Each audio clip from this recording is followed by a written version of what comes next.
அன்பும் இறக்கமுள்ள பரலோக தகப்பனே, மகிழ்ச்சியான இந்த வேலைக்காக என்று ஸ்தோத்திரிக்கிறோம்.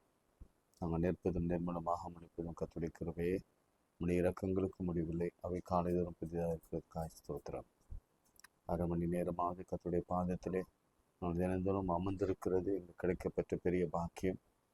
இந்த வேத வசனங்களை ஆராய்ந்து அறிந்து அந்த ஜீவனை நாங்கள் திரும்ப திரும்ப பெற்றுக்கொள்வது உடைய கிருபை புதிதா தினந்தோறும் எங்களுக்கு வருவதற்காக ஸ்தோத்திரம்.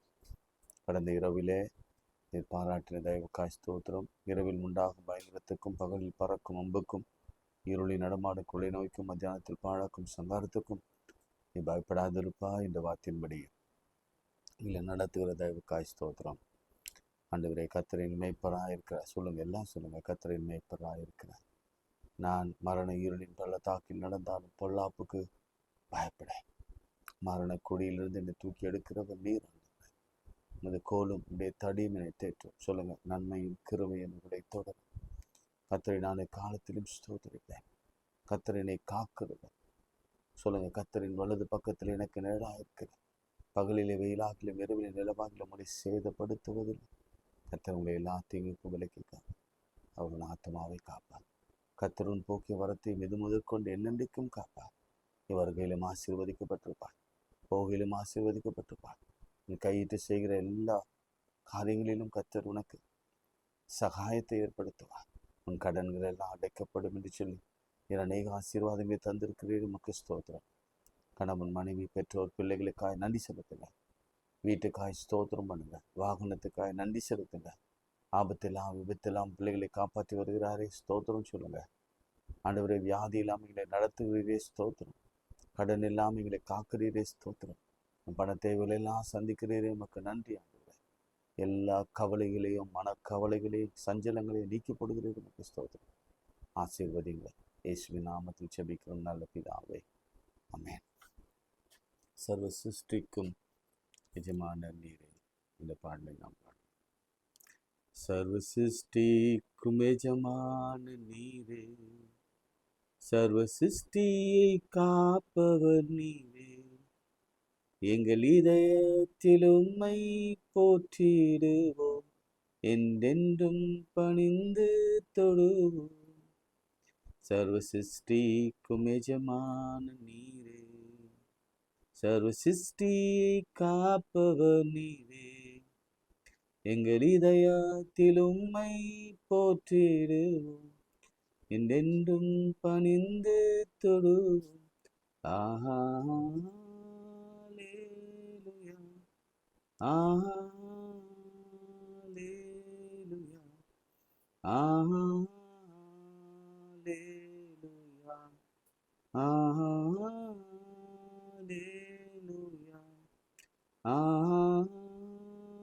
அல்லேலூயா, ஆஹா, அல்லேலூயா, ஆஹா, அல்லேலூயா, ஆமென். வானம் பூமி ஒழிந்து போனாலும் உம் வார்த்தை என்றென்றும் மாறாதே. இவ்வாழ்க்கை மறைந்து போம், விசுவாசி என்றென்றும் நிலைப்பான். வானம் பூமி மறைந்து போனாலும் உம் வார்த்தை என்றென்றும் மாறாதே. இவ்வாழ்க்கை மறைந்து போம், விசுவாசி என்றென்றும் நிலைப்பான். ஆஹா, அல்லேலூயா, ஆஹா, அல்லேலூயா, ஆஹா, அல்லேலூயா, ஆஹா, அல்லேலூயா, ஆஹா, அல்லேலூயா, ஆஹா, அல்லேலூயா, ஆஹா, அல்லேலூயா, ஆமென். கரங்களை உயர்த்துங்க. மோசே உயர்த்தி இஸ்ரவேலர்கள் மேற்கொண்டது போல நீங்க அந்த நம்பிக்கை இருந்தால் மாத்திரம் உயர்த்துங்க. எங்களை கர்த்தர் மேற்கொள்ள பண்ணுவார். நாங்கள் மேற்கொள்வோம். அப்படி நம்பிக்கை இருந்தால் மாட்டோம். வியாதியில், பலவீனத்தில், சோர்வில், கடனில், பிரச்சனைகளில், சண்டைகளில், வருத்தங்களில், துன்பங்களில், எங்களுக்கு வரும் எதிரிகளிலிருந்து நாங்கள் மேற்கொள்வோம். தாவீதுக்கு கர்த்தர் பெரிய அதிசயத்தை செய்து கோலியாத்தை விழுத்த பண்ணினார். அப்படி நமக்கு விரோதமாய் உருவாக்கப்படுகிற எந்த ஆயுதமும் வாய்க்காது. ஆண்டவரை பார்த்து அண்ணாந்து தாவீதின் குமாரன் இறந்து ஓடி போய் வஸ்திரத்தின் ஓரத்தை தொட்டு கையை நீட்டி தொட்டு சுகத்தை பெற்றுக்கொண்டார். தாவீதின் குமாரன் இறங்குங்க இந்த கதையை நீட்டி கேட்டவங்க, யாசகம் கேட்டவங்களுக்கு கர்த்தர் அநேக அற்புதங்களை செய்தார். சிலுவையிலே நமக்காக கைகள் விரிக்கப்பட்டவர். அதே ஜெபத்தை அவர் எடுத்தார். நாம் அப்படியே ஜெபம் பண்ணலாம். இந்த பாடுகளுக்கு கர்த்தர் முற்றுப்புள்ளி வைப்பார். இந்த நோய்க்கு கர்த்தர் ஒரு முற்றுப்புள்ளி வைப்பார். குழந்தையின்மைக்கு கர்த்தர் ஒரு முற்றுப்புள்ளி வைப்பார். எனக்கு ஸ்ட்ராங்கா பிலீவ் பண்றேன். இன்னைக்கு குழந்தை இல்லாதவர்களுக்கு கர்த்தர் எனக்கு ஒரு அதிசயத்தை செய்ய போகிறார். திருமணமாகாத பிள்ளைகள் வாழ்க்கையில ஒரு நல்ல வரன் ஆண்டவர் கொடுக்கிற வரன் அடையாளத்தோடு வருகிறதை நான் பார்க்கிறேன். மருத்துவமனையில அவசர சிகிச்சை பிரிவில் இருக்கிற ஒவ்வொரு பிள்ளைகள் கர்த்தர் உயிரோடு திரும்ப வீட்டுக்கு கொண்டு வருவார். ட்ரிபிளம்ல எஸ் லார்ட் போன்ற ஹாஸ்பிட்டலில், விசேஷமாக அந்த ஹாஸ்பிட்டல் நேம் மேபி அந்த ஹாஸ்பிட்டல் நீங்கள் சிகிச்சை பெற்று வரலாம். கர்த்தர் அந்த இடத்துல இருந்து உங்களை வெளியில கொண்டு வருவார் ஜீவனோட. இப்படி பல அற்புதங்களை செய்ய அவர் காத்து கொண்டிருக்கிறார். கட்டிகள், கேன்சர், கிருமிகள் சொல்லுங்க இயேசுவின் நாமத்தில் மறைந்தே போயிற்று. சிறுநீரக பாதிப்புகள் இயேசுவின் நாமத்திலே சுகமாயிற்று. நான் சுகமானேன், நான் சுகமானேன். புண்ணேரியின் பாதங்கள் அப்படி இயேசுவின் ரத்தத்தினாலே, காயங்களினாலே, புண்ணியரின் காயங்களினாலே நாம் சுகமானோம். பிள்ளைகளுக்காக ஜெபம் பண்ணுங்க. அவங்க வேலைக்காக, அவங்க பாதுகாப்புக்காக, அவங்க ரிசல்ட்டுக்காக ஜெபம் பண்ணுங்க. அவங்க வேலைக்காக, அவங்களுடைய உயர்வுக்காக ஜெபம் பண்ணுங்க. கர்த்தர் நிச்சயம் நடத்துவார். நித்தமும் நீ நடத்தி மகா வறட்சியான காலங்களிலும் ஆத்துமாவை நினமுழுதாக மாற்றுகிற கர்த்தர் நம்மோடு கூட இருக்கிறார். யாக்கோபின் தேவன் நமக்கு உயர்ந்த அடைக்கலமானது. வேலையில பயங்கர பிரச்சனை. எஸ், உனக்கு விரோதமாக எழுந்திருக்கிற இந்த ஏரோது, உனக்கு விரோதமாக எழுந்திருக்கிற இந்த பார்வோன், உனக்கு விரோதமாக எழுந்திருக்கிற இந்த எசபேல், உனக்கு விரோதமாக எழுந்திருக்கிற இந்த சன்பிலாத்து தொபியா இன்று அழிக்கப்படுவான். அவனை நீ தேடியும் காணாதிருப்பார். இயேசுவின் நாமத்தில் ஜெபிக்கிறோம் நல்ல பிதாவே, ஆமென். பிரியமானவர்களே, நேற்று நாம இயேசு கிறிஸ்துவின்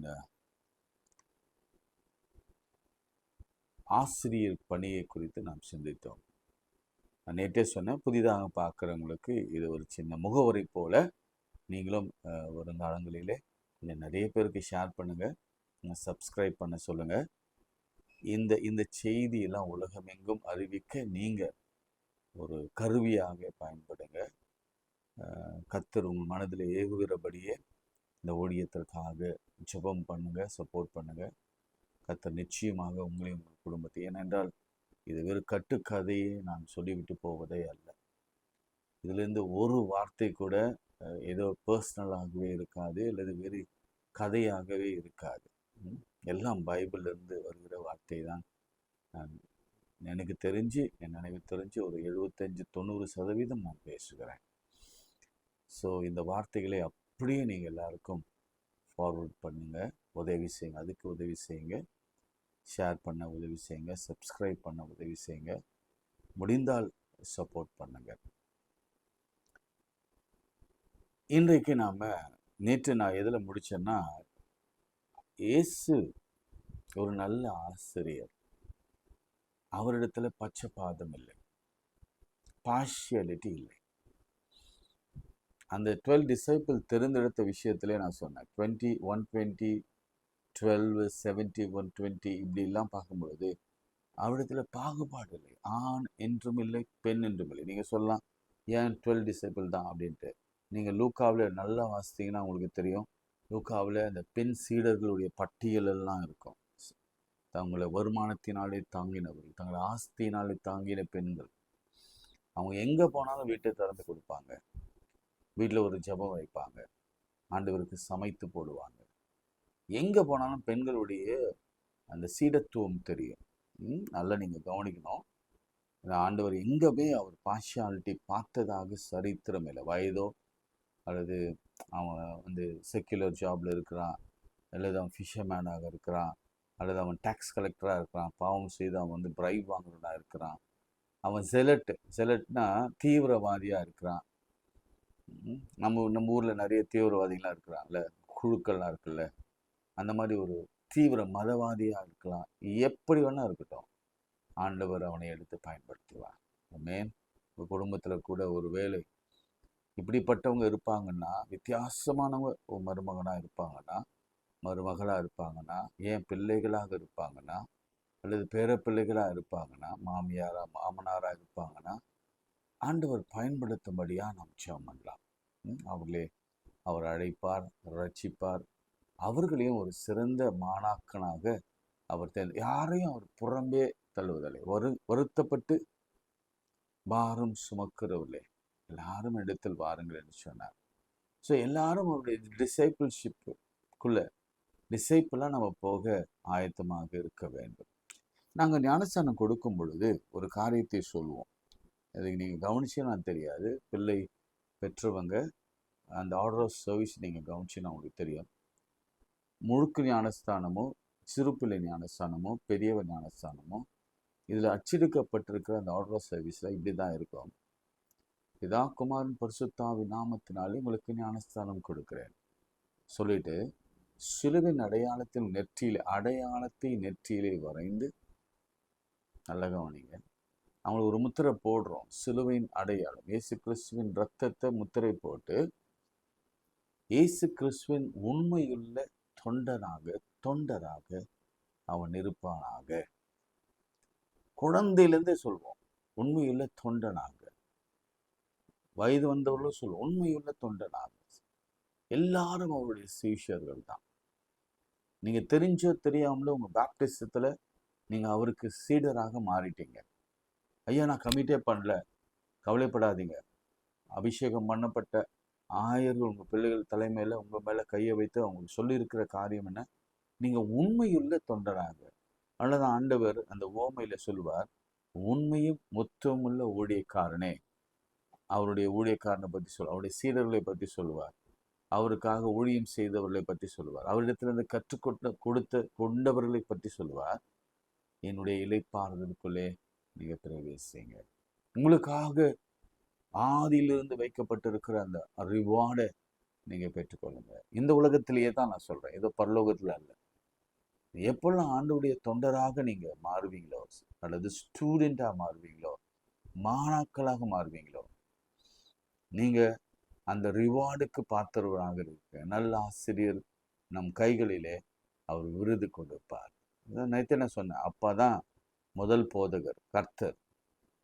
அதுக்கு யோபுல நான் உங்களுக்கு காண்பித்து கொடுத்தேன். 36ஆம் அதிகாரம் 22ஆம் வசனத்துல அவர் போதிக்கிற விதமே வித்தியாசமானது. அதே போல 32 சாம்ல நான் வாசித்தோம், நான் உனக்கு போதித்து நீ நடக்க வேண்டிய வழியை உனக்கு காண்பிப்பேன், உன்மேல் என் கண்ணை வைத்து உனக்கு ஆலோசனை. அது ஒரு இன்ட்ரடக்ஷன் மாதிரி வச்சுக்கோங்க. இந்த பட்சபாதம் இல்லாதவருக்கு ஒரு சின்ன வசனத்தை உங்களுக்கு ஞாபகப்படுத்த விரும்புகிறேன். அது எங்க இருக்குன்னா, மத்தேயு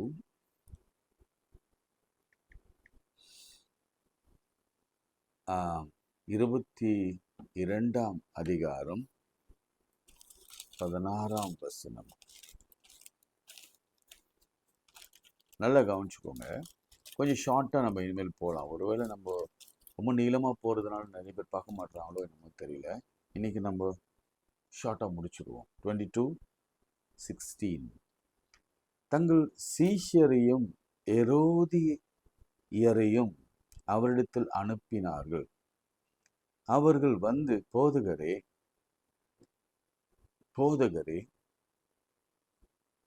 இந்த சாட்சியை கவனிங்க. நீர் போதகர்னே சரி சொல்லிட்டு, நீ சத்தியம் உள்ளவர் என்றும் தேவனுடைய மார்க்கத்தை சத்தியமாய் போதிக்கிறவர் என்றும். எப்படி போதிச்சாராம்? தேவனுடைய மார்க்கத்தை சத்தியமாய் போதிக்கிறவர் என்றும், நீர் முகதாட்சியம் இல்லாதவர் என்றும். கவனிச்சிங்களா? ஒரு பார்ஷியாலிட்டி பார்க்கவே மாட்டார். இன்னைக்கு ஒரு பேரண்டே தான் 2 பிள்ளைகளை பார்ஷியாலிட்டி பார்க்குறாங்க. ஆண்டவர் எந்த காலத்திலையும் பார்ஷியாலிட்டி பார்த்ததே இல்லை. அழகோ, அந்தஸ்தோ, இனமோ, ஜாதியோ, மதமோ, ஏழையோ, பணக்காரனோ, நோ. அவர் பலவீனரை தான் நேசிப்பார், தரித்திரை தான் நேசிப்பார். ஏன் ஐஸ்வர்யவான்களை வெறுக்கிறார் அப்படிலாம் பைபிள் சொல்லுது. அவர் பைத்தியங்களை தான் தெரிந்து கொள்வார், ஞானிகளின் அபத்தமாக்க. அப்புறம் பாருங்க, எவனை குறித்து உனக்கு கவலை என்று நான் உங்களுக்கு எவனை பற்றியும் கவலை, எவனை பற்றி உங்களுக்கு கவலை இல்லை. நீங்க கவனிச்சு பாருங்க, இந்த சாட்சியை கவனி பாருங்க. எவனை குறிச்சும் உங்களுக்கு கவலை இல்லை, தைரியமான ஆள் நீங்க. அதனால முகதாட்சியம் இல்லாதவர், நம்மிடத்துல பார்ஷியாலிட்டி இல்லைங்க. ஒவ்வொரு ஆசிரியர்களும் இந்த வார்த்தையை மனதில் எழுத வேண்டும். ஒவ்வொரு ஊழியக்காரனும் இதை எழுதணும். ஒரு பெற்றோர்களும் இதை எழுதணும்.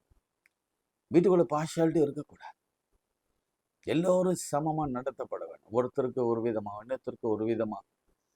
நோ. ஆண்டவருடைய பிள்ளைகள், ஆண்டவருடைய சீஷர்களுக்கு அந்த புத்தியே இருக்கக்கூடாது. எல்லாரையும் சமமா நடத்தணும். எல்லாரையும் ஆசிரியர்கள் நான் பொதுவா சொல்றேன். அப்படி நீங்க சமமா நடத்தலைன்னா நீங்க என்ன சொல்வேனா, இயேசு கிறிஸ்துவின் உண்மையான சீஷராக இல்லை. மாத்திரமல்ல, அந்த சீஷத்துவத்தில் வருகிற ஆசீர்வாதம் நிச்சயமாக உங்களுக்கு வராது. அது பொருளாதாரமாக இருக்கலாம், சரீர பிரகாரமாக இருக்கலாம், ஆவி குறைய ஆசீர்வாதமாக இருக்கலாம், ஏன் பரலோகத்தில் போய் சேர்ற விஷயமாக கூட இருக்கலாம். யாரும் பார்ஷியாலிட்டி பார்க்கக்கூடாது. எல்லாருக்கும் சொல்றேன், எல்லாருக்கும் சொல்றேன். ஊழியக்காரருக்கு சொல்றேன், லேமேனுக்கு சொல்றேன், டீச்சருக்கு சொல்றேன், பிரின்சிபலுக்கு சொல்றேன், ப்ரொஃபஸருக்கு சொல்றேன், பெரிய பெரிய பொறுப்பில் இருக்கிற ஆயர்களுக்கு நான் சொல்றேன், பெரிய பெரிய தலைவர்களுக்கு நான் சொல்றேன். வாழ்க்கையில பார்ஷியாலிட்டி, இந்த வசனத்தின்படி நீங்க நடந்துட்டீங்கன்னா நீங்க உண்மையான ஊழியத்தில் இருக்கீங்கன்னு அர்த்தம். இல்லைன்னா நீங்க உண்மையான ஊழியம் இல்லைன்ற அர்த்தம். பொய்யான ஒரு நடிப்பு, என்ன சொல்லுவோம், மாயக்காரரை போல. அழகா இருக்கு அந்த வார்த்தை, நான் இன்னும் ரொம்ப நல்லா பிடிச்சிருக்கு. நீங்க சத்தியமாய் போதிக்கிறவர் வேண்டும், நீர் முகத்தாட்சினி இல்லாதவராகையால் எவனை குறித்தும் உமக்கு கவலை இல்லை என்று நாங்கள் அறிந்திருக்கிறோம். முகதாட்சியம் என்பது இன்னொரு அர்த்தமும் இருக்கு. அவனிடத்துல எதனா கிடைக்கணும்னா அவனை அப்படியே தாச்சா பண்ணி பேசுறது. இது நிறைய நம்ம பார்ப்போம் நம்ம சமூகத்துல. அவங்க இடத்துல கிடைக்கணும்னா அவன் அதிகாரியா இருந்தானா, அல்லது வேறு ஏதாவது ஒரு அவனுக்கு மேலே இருந்தானா, அல்லது யாரா இருக்கட்டும், அவனை போய் தாஜா பண்றது, முகதாட்சணியம் பார்க்கறது, ஒருத்தனை ஒரு மாதிரி இன்னொருத்தனை ஒரு மாதிரி பார்க்க தவறு. அதனால் நிரந்தரமாக இல்லை. ஆனால் தைரியமா இருங்க, எவனை குறித்தும் நீங்க கவலைப்படாதிருங்க. ஆண்டவரோடு கூட இருக்கும் பொழுது அவனை குறித்து நாம் கவலைப்பட வேண்டிய அவசியம் இல்லை. அது எனக்கு தான் இந்த செய்தி ஆண்டவர் பேசி கொண்டிருக்கிறார். சரி, போட்டோம். கொஞ்சம் சீரியஸா போயிட்டு நம்ம இப்போ ஒரு ஓமைக்குள்ள வரலாம். ஒரு மிராக்கல்குள்ள வரலாம். எப்படி ஆண்டவர் ஒரு நல்ல மனிதனாக அல்லது ஒரு டீச்சர் ஒரு தாழ்மையுள்ளவராக இருக்க வேண்டும், ஹியூமிலிட்டியோட தாழ்மையாக எப்படி இருக்க வேண்டும் என்பதை குறித்து ஒரே ஒரு காரியத்தை சொல்லிட்டு நான் ஜெபிக்க விரும்புகிறேன். மார்க் 7ஆம் அதிகாரம் 25ஆம் வசனத்திலிருந்து, அந்த அசுத்த ஆவி பிடித்திருந்த சுரு பெண்ணின் தாயாகிய ஒரு ஸ்திரீ அவரை குறித்து கேள்விப்பட்டு வந்து அவர் பாதத்தில் விழுந்தாள். நிறைய முறை இதை நம்ம பார்த்துருக்குறோம். இந்த டீச்சர்ஸ் வீக், இது டீச்சர்ஸ் டே நேற்று நம்ம போட்டிருந்தோம்ல. நீங்கள் இது முழுவதும் இந்த டீச்சர்ஸ், ஒருவேளை மேபி நாளைக்கு கூட நான் ஒன்று எடுக்கிறேன், பார்ப்போம். கடவுளுக்கு சித்தமானால் இன்னும் ஒரு சின்ன சின்ன டாபிக் நம்ம எடுத்துகிட்டு போகலாம். இது எல்லாருக்கும் போகிறோம். ஏன்னா பெரும்பாலும் நம்ம ஆசிரியர்களாக இருக்கிறோம், ப்ரீச்சர்ஸாக இருக்கிறோம், டாக்டர்ஸாக இருக்கிறோம், நர்சஸாக இருக்கிறோம், கற்பிக்கிற இடத்துல இருக்கிறோம், சொல்லிக் கொடுக்குற இடத்துல இருக்கிறோம். அதனால் நம்ம தெரிஞ்சுக்கிறது ரொம்ப நல்லது. சரிங்களா? டாபிக் என்னவோ ஒன்று தான். மாஸ்டர், டீச்சர், ரபி, ரபூனி அவர் தான். அவரிடத்திலிருந்து கற்றுக்கொள்கிற மாணாக்கள் நாம் எப்படி இருக்க வேண்டும் என்பது தான் இன்றைய தெய்வ செய்தி. அதனால் என்ன கிடைக்கும்? ஆசீர்வாதம் அப்படின்றது தான் நம்ம பார்க்க போகிறோம். இந்த ஸ்திரீயை பற்றி தெரியும். கானானிய ஸ்திரீ பாதத்தில் வந்து விழுந்தாள். Okay, first point. அந்த ஸ்திரீ சிரோ பெனிக்கா தேசத்தாளாகிய கிரேக்க ஸ்திரீயாய் இருந்தாள்.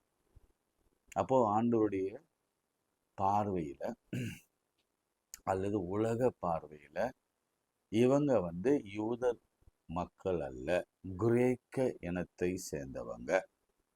நல்லா கவனிச்சுவங்க. நான் ஒவ்வொரு வார்த்தையை ரொம்ப தெளிவாக பேச விரும்புகிறேன். ஏன்னா நம்ம சரியாக புரிஞ்சு கொள்ளணும். கான்டெக்ஸ்ட்டை புரிஞ்சு கொள்ளணும்னா ஆண்டவர் எவ்வளவு தாழ்மை உள்ளவர் என்பதை நம்மளால, தாழ்மை உள்ளவர். இது எப்பயாவது திங்க் பண்ணியிருப்போமா? தாழ்மைனா எங்கே யோசித்திருப்போம்? சிலுவையில தான் அடிவானார், ரொம்ப தாழ்மையாக இருந்தார், அவர் வாய் திறக்காத ஆட்டை போல் அமைதியாக இருந்தார். அங்கே தான் தாழ்மை பார்க்குறோம். நான் காண்பிச்சு கொடுக்குறேன் பாருங்க. மகளி அவள் தன் மகளை பிடித்திருந்த பிசாசை துரத்து விட வேண்டும் என்று அவரை வேண்டிக் கொண்டாள். கவனிச்சிங்களா? ரெண்டாவது, வேண்டிக் கொண்டாள், அழுதாள், அதெல்லாம் வரும். ரைட்? இயேசு அவளை நோக்கி, முந்தி பிள்ளைகள் திருப்தி அடையட்டும், பிள்ளைகளின் அப்பத்தை எடுத்து நாய்க்குட்டிகளுக்கு போடுகிறது நல்லதல்ல என்றார். என்ன சொல்றாரு? இது உங்களுக்கு புரிஞ்சிருக்கும்னு நினைக்கிறேன். அவர் சொல்ற ஒரு சின்ன போதனை வைக்கிறார். இந்த பிள்ளைகளின் அப்பம், அது அந்த காலத்துல ஒரு ஒரு நடைமுறை, ஒரு ஒரு சொல்லாக இருந்தது. பிள்ளைகளின் அப்பம் யாருக்கு கொடுக்கணும்? பிள்ளைகளுக்கு. அந்த பாட்டு கூட இருக்கும். பிள்ளையின் அப்பம் தரரட்டாரா தரரராட்டா தரரரா தரரரா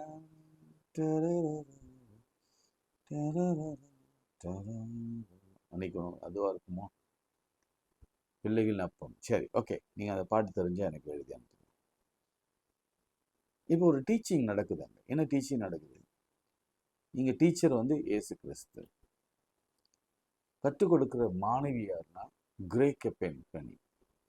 அவங்க யாருன்னா ஒரு பெண்ணுக்கு தாயார். அவங்களுக்கு என்ன பிரச்சனைன்னா, அவங்க குழந்தைக்கு பிசாசு பிடிச்சிருக்கு, ரொம்ப சாக கிடக்கிற மாதிரி ஒரு சூழ்நிலை. ரொம்ப தூரத்துல இருந்து வந்துட்டாங்க, இயேசுவை தேடி வந்துட்டாங்க. அப்ப இயேசு கிறிஸ்து ஒரு ஒரு பிரசங்கத்தை, ஒரு டீச்சிங்கை போடுறாரு. ஏம்மா, முதல்ல பிள்ளைங்க சாப்பிட்டுமா? எப்பவுமே ஒரு குடும்பத்துல என்ன செய்வாங்க? முதல்ல பிள்ளைகள் எல்லாம் சாப்பிட்ட பிறகு மீதி இருக்கிறது எத்தனை போயிட்டு என்ன பண்ணுவாங்க? நாய்களுக்கு போடுவாங்க. அந்த அர்த்தத்திலே அவர் சொல்றார், முதல்ல இவங்க திருப்தி ஆகட்டும். முதல்ல நான் வந்தது நோக்கம் என்ன? யூத மக்கள் எல்லாரும் அந்த அந்த இயேசு மெஸ்ஸையா என்பதை ஏற்றுக்கொள்ள வேண்டும். அவங்களுக்கு தான் ஃபர்ஸ்ட் ஹீலிங் கிடைக்கணும், அவங்களுக்கு தான் ஃபர்ஸ்ட் ஸ்கிரிப்சர் கிடைக்கணும், அவங்களுக்கு தான் நீதி போதனை கிடைக்கணும், அவங்களுக்கு தான் எல்லாமே கிடைக்கணும். ஆசீர்வாதம் கிடைக்கணும், ஐஸ்வர்யம் கிடைக்கணும், பணம் கிடைக்கணும், வீடு கிடைக்கணும், வாசல் கிடைக்கணும், வியாழை கிடைக்கணும், எல்லாம் கிடைக்கணும். முதல்ல யூதர்ல தான் கிடைக்கும், பிறகு மீதி இருந்தா அவங்களுக்கு தரும். இதுதான் கான்செப்ட். மீதி என்ன அவங்களுக்கு கொடுக்கணும், அதுதான் முதல்ல அவங்களுக்கு தான் கொடுப்போம். நீங்க வீட்டில் கூட அப்படிதான் நம்ம பண்ணணும். ஃபர்ஸ்ட் நமக்கு, கணவனுக்கு, மனைவிக்கு, பிள்ளைகளுக்கு எடுத்து வச்சுருவாங்க. யாராவது வந்துட்டா கூட கொஞ்சம் எடுத்து ஓரமாக வச்சுருவாங்க, ஏன்னா பிள்ளைகள் சாப்பிட வேணும். அதுக்கப்புறம் இருக்கிற கொஞ்சத்தை என்னது எல்லாருக்கும் ஷேர் பண்ணுவாங்க. இப்போ ஆண்டவர் அப்படி ஒரு டீச்சிங்கை சொல்லிட்டார். அதுக்கு பதில் பாருங்க. அதற்கு அவள், மெய்தான் ஆண்டவரே, ஆகிலும் மேய்சில் கீழிருக்கும் நாய்க்குட்டிகள் பிள்ளைகள் சிந்துகிற துணிக்கைகளை தின்னுமே என்றார்.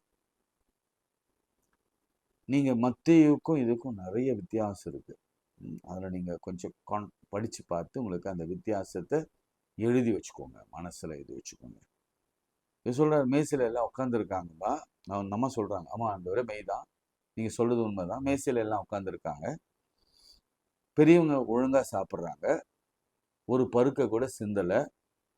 ஆனால் சின்ன குழந்தைங்க சாப்பிடும் பொழுது அவங்க சாப்பிடும்போது வாயிலேருந்து சிந்துக்கிற சின்ன சின்ன துண்டுகளும், அப்ப துண்டுகளும், கறி துண்டுகளும், இறைச்சி துண்டுகளும் கீழே விழுந்துருது. அப்போ கீழே இருந்த நாய்க்குட்டிகள்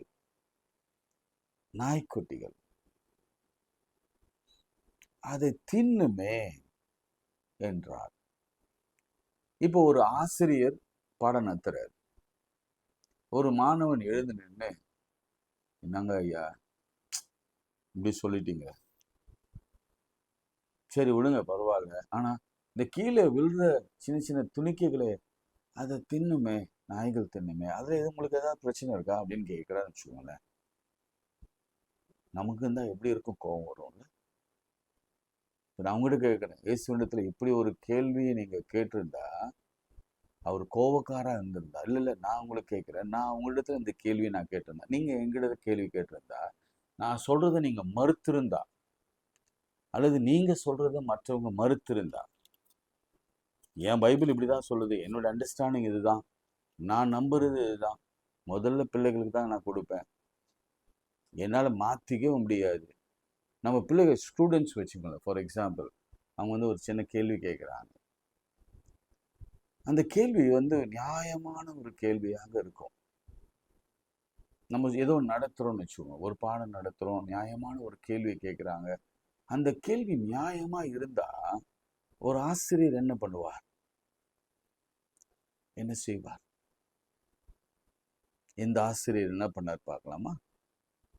நல்ல கவனிங்க, இது வரைக்கும் நம்ம மிராக்கள் தான் பார்த்துருக்கோம், நல்லது தான், நான் அதுதான் சொல்ல போகிறேன். ஜெபம் பண்ண போகிறது அப்படி தான் ஜெபம் பண்ண போகிறேன்.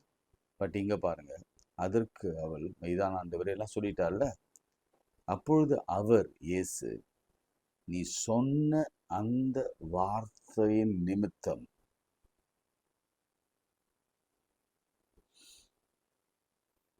நீ சொன்ன பார்த்தீங்களா ஒரு வார்த்தை, நீ கவுண்டர் கொடுத்த பத்தியா, நீங்க அது அது அது அது ஒரு என்ன வார்த்தையை சொல்லலாம், நீங்க யோசிச்சு பாருங்க.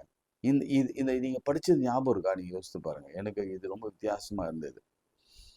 என்ன வித்தியாசம்னா, அங்க எப்படி இருக்கும்னா, மேத்யூல போகலாம் விசுவாசம், உன் விசுவாசம் பெரிது, நீ விரும்புகிறபடி உனக்கு ஆகக்கடவுது நினைக்கிறேன், அங்க வரும்னு நினைக்கிறேன். ஏன்னா எடுத்து வச்சேன், நேரம் இல்லாதனால உங்களுக்கு நான் சொல்லலை.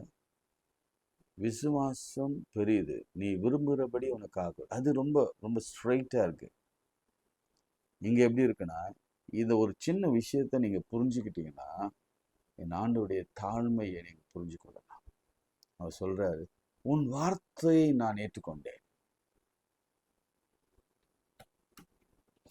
பல நேரங்களில் நம்ம ஆண்டவரோடு கூட சில நேரங்களில் உரையாடுவோம்ல, ஆண்டவரே உங்களுக்கு என்ன தெரியும், நான் படுற கஷ்டம் என்ன தெரியும், நான் படுற வேதனை என்ன தெரியும், இவ்வளோ ஒடுக்கமுறை, இவ்வளோ அடக்குமுறை, இவ்வளோ வேதனை, இவ்வளோ துன்பம் இருக்குது, இந்த கணவனால் இவ்வளோ பிரச்சனை, இந்த மனைவியால் இவ்வளோ பிரச்சனை, இந்த பிள்ளைகளால் இவ்வளோ துன்பம், வேலையில் பிரச்சனை, குழந்தையில் திருமணம் ஆகலை, இதெல்லாம் ஆகலை, இதெல்லாம் உங்களுக்கு தெரியுதா தெரியலையா, ஏன் அது இப்படி நடக்குதுன்னா கேள்வியெல்லாம் கேட்குறோம்ல சில நேரத்தில். சில நேரம் நான் இந்த போன வாரத்தில் கூட சொன்னேன், அது ரொம்ப தப்புன்னு கூட சொன்னேன். ஆனால் இங்கே வித்தியாசமாக இருக்கு. ஆண்டவர் முற்றிலுமாக கன்வின்ஸ் ஆயிட்டார், முற்றிலுமாக அவரையே மாற்றி போட்டது. அவருடைய டீச்சிங்க்கு அப்படியே நேர் ஆப்போசிட்டா மாறிச்சு. நல்லா கவனிங்க, பிள்ளைகளின் அப்பத்தை பிள்ளைகள் தான் சாப்பிடணும், ஆனா இவ பேச்சினால எஸ் போகலாம், இப்போ நீ சொல்ற மாதிரியே உனக்கு அப்பம் உண்டு. காரணம் என்ன தெரியுமா? அவங்களோட கூட பேசின அந்த வார்த்தை, கான்வர்சேஷன், ரிப்ளை, ஒரு ஆவிக்குரிய ஒரு ரிப்ளை. அது இங்க பாருங்க, நல்லா நல்லா கவனிங்க. நீ சொன்ன அந்த வார்த்தை என்னை தொட்டுச்சு. நீ சொன்ன அந்த வார்த்தையை எனக்கு ரொம்ப ஸ்டன் ஆயிட்டுதான். ஆமால, நாய் குட்டி அந்த கதைலாம் நம்ம பேசி பேசி போஞ்சிட்டோம். இந்த வார்த்தையை நீங்க எடுத்துட்டு எனக்கு நீங்க அது உடனே எழுதி அனுப்புங்க. இது உங்களுக்கு என்ன புரியுது உங்களுக்கு? உங்களுக்கு ஃபோன் பண்ணி பேச முடிஞ்சா கூட பேசுங்க. அவர் ஏன் அதை சொன்னார்? நீ சொன்னபடி, நீ சொன்ன அந்த வார்த்தை நிமித்தம் அப்படின்னா என்ன அர்த்தம்? ஒரு ஆசிரியர் தான் மாணவனை பற்றி சொல்றார், மாணாக்களை பார்த்து சொல்றார், ஆமாப்பா நீ ஏதோ சொன்ன கரெக்டா தான் இருக்குப்பா, அக்செப்ட் பண்றேன். ஆமா, நான் புரிந்து கொண்டதுலயும் கொஞ்சம் தவறு இருக்க தான் செய்யுது. கரெக்டா சொல்றதுறாங்க. ஆமா, நான் வந்ததின் நோக்கம் எல்லாரும் ரசிக்கப்பட வேண்டும் என்பதுதான். ஏன்னா நான் ஏன் குறுகிய வட்டத்துல மாறிட்டேன் தெரியல. ஆண்டோடைய ஐ ஓப்பனர் ஒரு பெண்மணியா. அப்புறம் சொல்றாரு, அந்த வார்த்தை தான் எனக்கு பிடிச்சி போகலாம். பிசாசு உன் மகளை விட்டு நீங்கி போயிற்று என்றார். அவள் தன் வீட்டுக்கு வந்த பொழுது பிசாசு போய்விட்டதையும் தன் மகள் கட்டில் படுத்திருக்கிறதையும் கண்டாள்.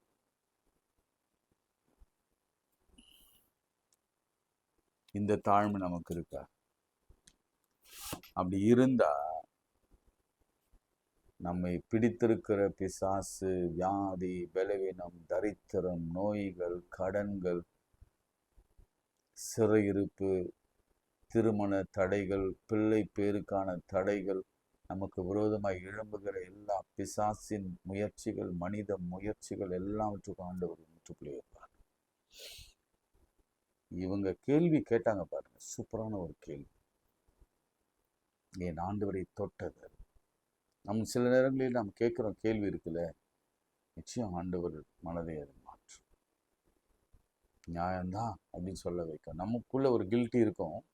நம்ம பேசுறது சரியில்லைன்னு சொன்னாலும் சில நேரங்களில் நாம் சில நியாயமான கேள்விகளை கேட்கும் பொழுது அவர் அதை ஒத்துக்கொண்டு அதற்கான தீர்வையும் அவர் கொடுப்பார். ஜெபம். அன்புள்ள ஆண்டவரை, இந்த வேலைக்காய் ஸ்தோத்திரம். நீர் கொடுத்த நல்ல செய்திக்காய் நன்றி செலுத்துகிறோம். இந்த கரத்திலிருந்து நாங்கள் பெற்றுக்கொண்ட இந்த பொறுப்பு, சீடத்துவம், நீர் தலைமை பொறுப்பில் இருக்கிற தலைமை ஆசிரியர், நீங்கள் தான் பிரின்சிபல், நீங்கள் தான் கரஸ்பாண்டன்ட், நீங்கள் தான் எஜுகேஷன் ஆஃபீஸர், நீங்கள் தான் சர்வ ஞானி. உங்களுக்கு வந்து பெற்றுக்கொண்ட இந்த வேலை, இந்த ஊழியம், அது எங்களுக்கு மிகவும் ஆசீர்வாதமாக இருக்க உதவி செய்யும். விசேஷமாக காண பெண் ஆண்டவரத்தில் வந்து ஆண்டவரே என் மகளுக்காக, அதே போல 100 தன் வேலைக்காரனுக்காக, எவ்வீரு தான் மகளுக்காக உங்களுடைய சமூகத்தில் வந்து நின்ற பொழுது கர்த்தர் அற்புதமாக இந்த குடும்பத்தை நடத்தி, இன்னைக்கு கூட யாரெல்லாம் தன் பிள்ளைகளுக்காக ஜெபிக்கிறீங்க, பாதுகாப்புக்காக, வேலைக்காக, திருமணத்திற்காக, உயர்வுக்காக, பிசாசின் அடிமைத்தனத்திலிருந்து விடுதலைக்காக கர்த்தர் நிச்சயம் நடத்துவார். நல்ல வசனம் எனக்கு வந்தது. கர்த்தர் உன்னை நித்தமும் நடத்தி மகா வறட்சியான காலத்திலும் ஆத்துமாவை நினமுள்ளதாக மாற்றுவார். இயேசுவின் நாமத்தில் ஜெபிக்கிறோம் நல்ல பிதாவே. ஆமென். நமது ஆண்டவராகிய இயேசு கிறிஸ்துவின் கிருபை, பிதாவாகிய தேவனுடைய அன்பு, பரிசுத்த ஆவியின் ஐக்கியம் நம் அனைவரோடு மீண்டும் மீண்டும் சதாக்கள் நிலைத்திருப்பதாக. Amen. God bless you. Share பண்ணுங்க, நிறைய பேருக்கு சொல்லுங்க. இந்த வார்த்தை மார்க் 7 சொல்லப்பட்டிருக்கிற அந்த வார்த்தை மிகவும் புதிதான வார்த்தை. எனக்கு மிகவும் புதிதான, எத்தனையோ வருஷங்களாக பைபிள் படிச்சிருக்கிறேன். இதுதான் ஃபர்ஸ்ட் டைம். உன் வார்த்தையின்படியே உனக்காக கணக்கு. ஷேர் பண்ணுங்க. God bless you. God bless you.